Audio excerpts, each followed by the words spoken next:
चुनावी घमासान के बीच अजीत पवार का बड़ा बयान। महायुति से अजीत पवार अब अलग होते नजर आ रहे हैं। दरअसल अजीत पवार ने भाजपा को लूट मचवाने वाली पार्टी करार दिया और कहा कि भाजपा हफ्ताखोरी कर रही है।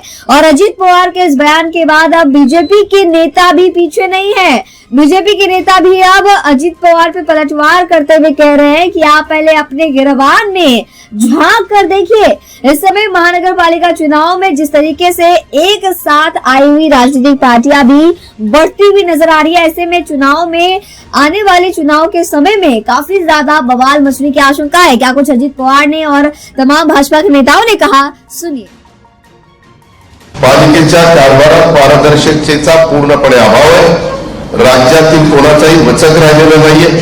त्यावर शहरामध्ये लुटारू गँग तयार झालेली आहे आणि या भ्रष्टाचारी राक्षसाचं दहन करण्यासाठी आम्ही हे सगळ्या निवडणुकीच्या मैदानात उतरलेलो आहे।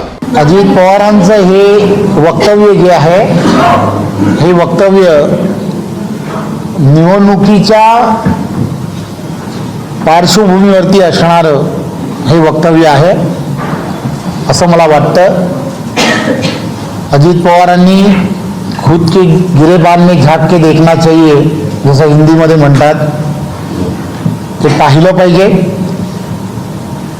ते कोणत्या पक्षाबद्दल म्हणतायत, आरोप प्रत्यारोप कसे करावेत हे त्यांनी ठरवलं पाहिजे। आम्ही कधी आरोप करायला गेलो तर त्यांना फार अडचणी निर्माण होतील याची त्यांनी काळजी घेतली पाहिजे असं मला वाटतं। अजितदादा असे का बोलले मला माहित नाही, त्यांनी बोलायला नको आहे। अजितदादांनी बोलायला नको आहे।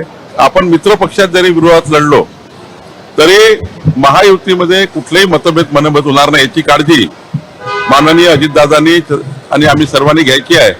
माननीय मुख्यमंत्री देवेंद्र फडणवीसजी यांनी आतापर्यंतच्या निवडणुकीच्या कुठल्याही भाषणामध्ये कुठल्याही नेत्यावर कधी टीका केली नाही, कुठल्याही पक्षावर टीका केली नाही। विकासाचे राजकारण केलं, विकासाचा विजन मांडलाय। त्यामुळे माझी एकनाथजी आहेत, अजितदादा आहे, आम्ही सर्व या सर्वांना आमची विनंती राहील, सर्वांनी समन्वय करून मित्र पक्षामध्ये मात्र मतभेद मनभेद करू नका एवढीच विनंती आहे।